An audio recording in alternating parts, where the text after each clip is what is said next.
RC ഗ്രൂപ്പിൽ RC ക്യാമ്പിൽ നിന്ന് ഇപ്പോൾ ഹരികൃഷ്ണനുണ്ട്. ഹരി, രമേശ് ചെന്നിത്തല മുഖ്യമന്ത്രിയാകുന്നതുമായി ബന്ധപ്പെട്ട് രമേശ് ചെന്നിത്തല മന്ത്രിയാവുന്നതുമായി ബന്ധപ്പെട്ട് എന്തെല്ലാം ചർച്ചകൾ? രമേശ് ചെന്നിത്തലയെ സംബന്ധിച്ച് ആഭ്യന്തര വകുപ്പ് എന്നുള്ളത് വളരെ പ്രധാനപ്പെട്ട ഒരു ആവശ്യമാണ്. അദ്ദേഹത്തിന്റെ മനസ്സ് പൂർണ്ണമായും സജ്ജമാക്കി കഴിഞ്ഞോ?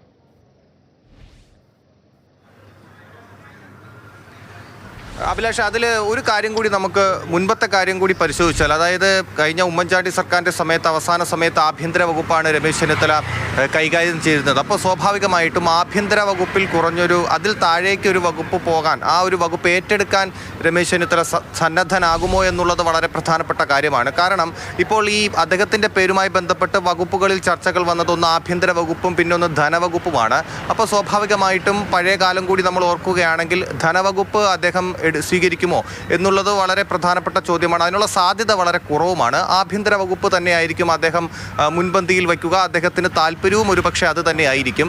ഒപ്പം തന്നെ മന്ത്രിസഭയിലേക്ക് വരികയാണെങ്കിൽ അദ്ദേഹത്തിൻ്റെ ഭാഗത്തുനിന്ന്, അദ്ദേഹത്തിൻ്റെ ക്യാമ്പിൽ നിന്ന് വന്ന വിവരമാണ്, അദ്ദേഹം പറഞ്ഞതല്ല.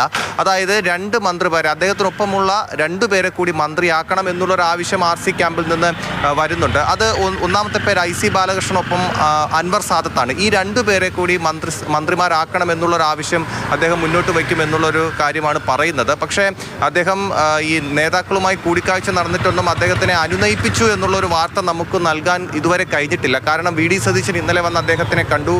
ദീപാദാസ് മുൻഷി വന്ന് കണ്ടതിന് ശേഷം പുറത്തിറങ്ങി മാധ്യമങ്ങളോട് പറഞ്ഞത്, രമേശ് ചെന്നിത്തലയെ കുറിച്ച് ചോദിച്ചപ്പം ഹീസ് ഓൾവേസ് എ കോൺഗ്രസ് മാൻ എന്നാണ് ദീപാദാസ് മുൻഷി പറഞ്ഞത്. അപ്പം അതിന് കഴിഞ്ഞ് ഇന്നിപ്പോൾ KC വേണുഗോപാൽ വരാൻ പോകുന്നു. എനിക്ക് തോന്നുന്നു KC വേണുഗോപാൽ വരുന്നതാണ് ഏറ്റവും പ്രധാനപ്പെട്ട ഒരു കൂടിക്കാഴ്ച എന്ന് ഈ വിഷയത്തിൽ എനിക്ക് തോന്നുന്നുണ്ട്. കാരണം മുഖ്യമന്ത്രിയായി പരിഗണിച്ച 3 പേരിൽ 2 പേർ, ഒന്ന് KC വേണുഗോപാലും ഒന്ന് രമേശ് ചെന്നിത്തലയുമാണ്.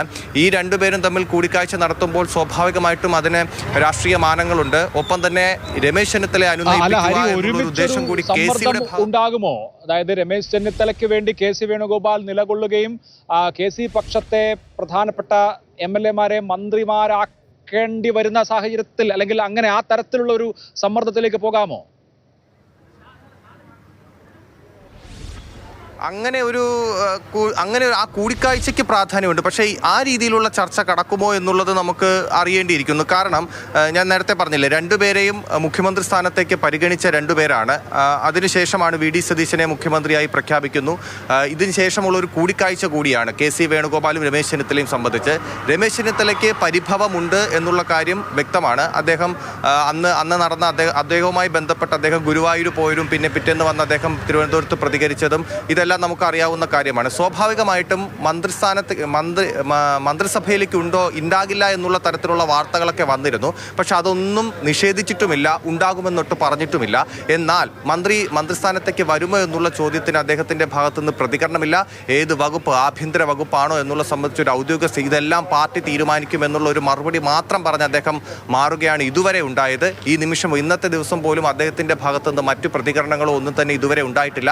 KC വേണുഗോപാൽ വരികയാണെങ്കിൽ, അദ്ദേഹവുമായി കൂടിക്കാഴ്ച കഴിഞ്ഞ് പോവുകയാണെങ്കിൽ സ്വാഭാവികമായും അദ്ദേഹത്തിൻ്റെ ഭാഗത്തു നിന്ന് ഒരു പ്രതികരണം ഉണ്ടാകും. എന്നുള്ള ആ പ്രതികരണം എന്തായിരിക്കുമെന്നാണ് ഇനി അറിയേണ്ടത്. തീർച്ചയായിട്ടും നമുക്കത് കാത്തിരിക്കാം. KC വേണുഗോപാൽ രമേശ് ചെന്നിത്തല കൂടിക്കാഴ്ച പ്രാധാന്യമർഹിക്കുന്ന ഒന്നാണ്.